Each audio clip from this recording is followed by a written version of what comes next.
Welcome, welcome, welcome, everybody, again to a wonderful, wonderful, rich with information snapshot, home of the 15-minute selfie. It's with Marilyn Green. Yeah, that's me. I'm the hostess with the mostest. And you see in the ticker there, it says share the show, tag a friend. So, without further ado, I'm going to bring my guest up. I am so excited to have her sitting in my green room. And you know I said the same thing, but they all my guests be pretty. She's pretty too. So I'm gonna bring her up and we'll go from there. All righty, here we go. I'm bringing her up. Hey there, you. Hey there. Hi there, Marilyn. How are you? I am fantastic. Hey, you guys are listening to Dr. Kerry and Zamore Byrd, author and entrepreneur. Wow, I packaged author and entrepreneur for her, but I'm going to let her tell you a little bit about what she does. Go ahead, Dr. Kerry. Right. Thank you so much once again. And so I always say that I am a clinical social worker. I'm a clinical social worker, PhD by education. With that said, I've done a lot of businesses and writing with that. I am a playwright, award-winning filmmaker, as well as best-selling author and community facilitator. Everything is under the guise of I am a clinical social worker. So in everything that I do, whether it is stage plays, films, writing books, or community workshops. It is social work centric and it's about strengthening people and communities. Oh, wow. Well, let me tell you guys, I'm going to put this up here right now. I don't have rhyme and rhythm to what I do, but that was truly the short version. So I need you to go to her website.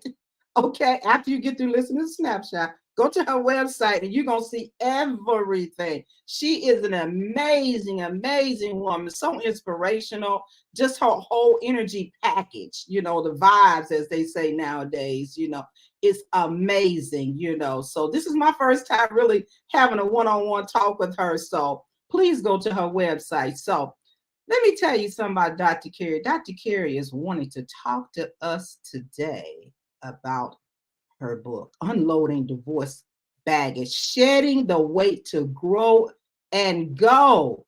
And so you guys can go to her website once you go there, because I already asked you already. Go there. You need to get this book. I know I am. I just haven't had time. So tell us about unloading divorce baggage. I just told you I've been divorced twice and man, still trying to get baggage out my luggage. But go ahead and tell me what's going on. I think so like you, I have been divorced twice as well. And my first divorce ended in domestic violence. And this is Domestic Violence Month. And so I will definitely tell anyone out there looking, if you are in a toxic or unsafe situation, please ensure that you get some help and get out of it because it doesn't get better without intervention. I can tell you firsthand, 14 years, it doesn't get better without intervention. And so my first marriage ended in domestic violence. I was not trying to leave, but the police had a different idea. And I'm so thankful that they did that. I waited and got married the second time, and I noticed that I had a lot of triggers. I had a lot of baggage that I was still carrying, as well as my new husband. There was a lot of issues that we really had not talked about or unloaded, right? So we Right. seemed to be fine on the surface, but we just had a lot of stuff. And so that ended in divorce. And I'm just like, you know what? This is not going to be my legacy. And so I really was Yeah. intentional in working on me. And so my current husband and myself, when we met from day one of the things we really began to do was to be transparent with each other about what some of our issues were, what some of our triggers were, and just really rebuilding ourselves and building our relationships. We rebuilt ourselves separately before we met each other. And then together, one of the things that we started doing is how do we unload this stuff? And so in the course of writing this book, Marilyn, I interviewed about 200 couples. Oh, wow. Yes, ma'am. I was like, I need to get some answers. And so I Yeah. wanted to speak to people who had been divorced, who were married for a long time. Like, what's the secret sauce? people who had been divorced, people who were still dating and looking for the one. And one of the things that was so consistent, it was a consistent theme, is that everybody got baggage. And so Uh-huh. I akin it to traveling somewhere and you have your suitcase. You unpack the suitcase and you tuck it away in your closet. Then you travel again and you get the suitcase, you pack it up and you go take another trip. And then maybe on your third trip, you're taking everything out of the suitcase. And then in one of the hidden pockets, you find an old sock or a card or a shirt. And it's like, oh, wow, that's been here the entire time. And I completely forgot it's been there. That's from 3 trips ago.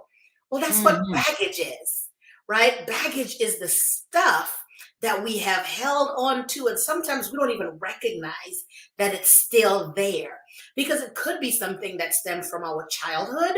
It could be something that stemmed from other relationships, and it doesn't have to be a romantic relationship. Any relationship can have trauma, right? And so it's Yes.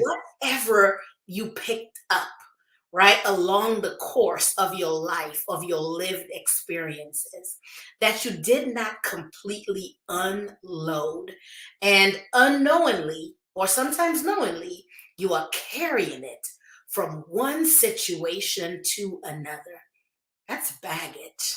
That is baggage. As you were speaking, when you were doing the study on the 200 plus women, and did you do men? Did you say people? I did. So it was men and women. It Okay, was okay. couples. So Yeah, when men and you women. okay, so when you were doing that, were you still finding that you had triggers from some of the triggers or whatever questions you were asking them? Did you find that you needed to still unload? And if you Yeah, did, what did you do? oh, definitely. And so in getting some of the answers or even doing the interviews and having conversations, I was like, ooh, ouch, that's me. And so it made me very intentional in going back and working on issues, right? So I would say that process, I became extremely intentional in being Mhm. self aware. It helped heighten my emotional intelligence even more so. And so I would say that is something that process did. And so after we wrote the book, we had like a reading. I invited some couples to read the book before we published it and just Okay. gave me feedback. And they read it. I had pastors and their wives read the book. We had couples who had just been married, couples who had been married for a while. And then I had my single friends read the book. And so we had about 25 to 30 different demographics and Oh, socioeconomic backgrounds read the book and give feedback, or read the manuscript rather, and give feedback. And a lot of the feedback was, I needed this 10 years ago. I needed this 5 years ago. And even one of the pastors, they say, we're going to adopt this book as part of our premarital counseling. wow. Because it Mm, is, we tell the whole truth and nothing but the truth. We are transparent in this book, right? From communication to finances to sex to blended families, every mhm. things that we need to discuss going into a new relationship, or even what it is that you desire from a relationship. Right. Now, you told me when we talked before Mhm, just a few minutes ago, you told me for the people that's out there two-time, I always say I'm a two-time loser, but a big-time winner, right? mhm. So I'm good. So being that winner that I am right now after two divorces, that dating game. Can we talk Right. about that for just a minute and tell them please how you were just upfront. You put your cards on the table for the husband that you have now. So tell them a little bit about that. So we put our cards on the table on the non-date. See, I Okay. was on a date and didn't know I was on a date. And I'm just like, this Oh. is a date? Okay, I think I would have asked for something else. But um, but no, literally on that day, we were very intentional. It was an open conversation on Mhm. this is the reason that I believe my previous marriage didn't work. This is what my spouse, my former spouse would say about me. And just very, very intentional, and having those conversations, and just really shedding a lot of that stuff. And it's something that I think a lot of people would say you can't have that conversation on a first date, the first week, the first month. But the way I looked at it is, I spent my 20s and my 30s playing games, not Yes. sharing how I really felt. I was not going to do that going into my 50s. I needed to be very intentional and having that conversation. And so that's what worked for us. And so I tell people what works, do what works for you, but you definitely have to have a process of unloading and being transparent. That's right. That's right. Mhm. For me, I look at it like I need a checklist. And my checklist is okay, if their last name ain't the same, right? If it don't roll with my first name, then they are. I know, I'm Ma'am, petty as ma'am. all get out. So we I'm talk petty. about you in the book, okay? Oh my We gosh, talk they about do. you in the book. We talk about your expectations and what is your type. Because if you have Oh wow. a type and you keep on picking the same type, your picker is broken. It is. Your I picker mean, is it's so broken. broken. Your picker, broken picker. No, it So is broke. I mean, it don't even exist no more. It's just gone. So I got my expectations to now. My son said, "No, no, no, mom, no, yeah. no. Just keep on doing what you're doing. Just working. You're doing okay. Do it like that. But it's Mhm. a hard thing. It is. It's also. Do you address the element or the thing of fear? How big Yes. of a role does fear play in all this? Like, I'm Mhm. scared. I'm scared to do this. I'm scared. I'm Right. scared. I don't want to do it because I'm. It's the traumatic experiences that keep Mhm. jumping up. Mhm. So how do you handle fear on this? As far as I don't want to start again. I don't want to Right. do that. Right. And so we talk about fear of failure again, Mhm. fear of Mhm. the unknown, fear of vulnerability, right? This person, I'm going to put my heart on the table and then they're just going to hurt me. Fear of being judged. Like if I Yeah. tell you this, you're going to judge me, right? And so one of the things that I always say, you have to realize that that person has the same, they have the same thing. Their mind, they're going through the same thing. And so having that very transparent conversation, and again, that word intentionality, what is the reason we're here? What is the reason that we are dating? And Mhm. just be upfront. And it's okay. No is a whole complete sentence. No, this relationship or this is not going to serve me. And don't waste your time. Right. Right? Right. Don't waste your time with something that you know is not going to work.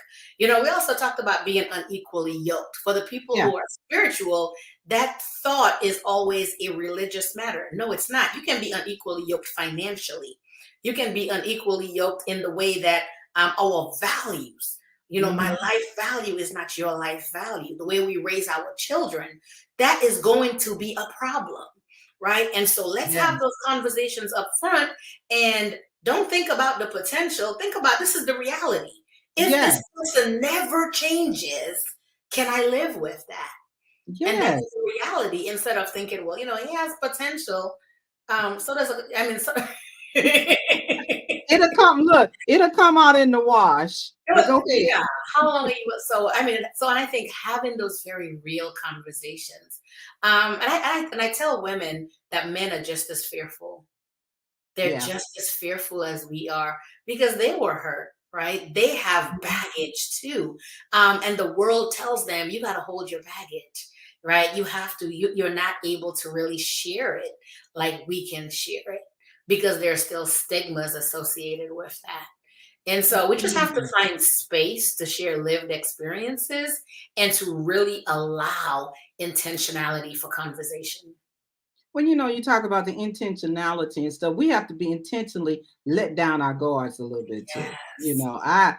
I be like, really? Somebody said, Marilyn, that man like you. I said, girl, I don't even see that man. What you talking about? I'm just saying, I Mhm. don't, I'm just not programmed like that at Right. all. If a person was flirting with me, I wouldn't catch it. I told somebody they have to come and give me a little note to say, do you like me? Yes or no? I got to mark it off because I'm like, I'm just not programmed. And that's coming from the baggage of Yeah. divorce and bad relationships. And you said it best. It's not always about a marriage thing. Mhm. It's just relational that'll Yeah. traumatize you so bad that you're like, I can't go that route anymore. Mhm.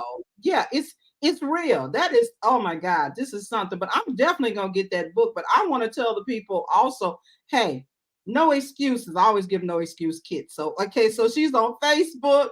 IG. Please, please, please go to her website. You're going to be blown away of how much stuff, I said stuff, this lady right here is doing. Okay. Come on, let's talk about this real quick. We have a few minutes left.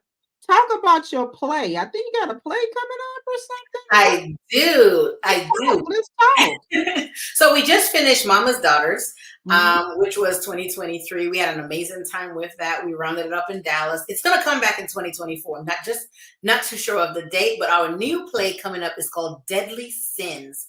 It Ooh. explores a relationship where we explore greed, envy, lust, wrath. Oh. We explore some deadly sins that when they penetrate relationships, ooh, everything can go awry. So, and I'm very, very excited. I'm excited about this amazing cast that we have. And so, yeah, it's called Deadly Sins. It will be at the University of Mary Hardin Baylor in Belton, Texas, which is Okay. right outside of Austin, Waco. Okay. All right. So you guys need to go to her website, or you need to go on and follow her because she's going to have it out there. I think she's already out there as Yeah. far as coming up or something of that nature. But let me tell you something, Dr. Kerry and Zamore Byrd, author and entrepreneur. It has certainly been a pleasure talking to you. And I look forward to seeing you more and seeing some of the things that you're doing, because this right here, this is just a little bitty nugget of what she does. Promise you all that. I promise you. I went to her website and I was simply blown away. I was like, I know I kind of like her, but I didn't know I really liked her. But I really like you, and I appreciate you coming on. So thank you so much. Thank you so much. And we have done our 15-minute selfie. Okay. 15 minutes. It go fast, don't it, right? It went fast, but we got some good juice in there. We got some good juice, right? So you guys go out there and you get her book, you follow her, because she is a woman to follow. So until next time, Dr. Kerry, thank you so much. I appreciate you. All right. Take care.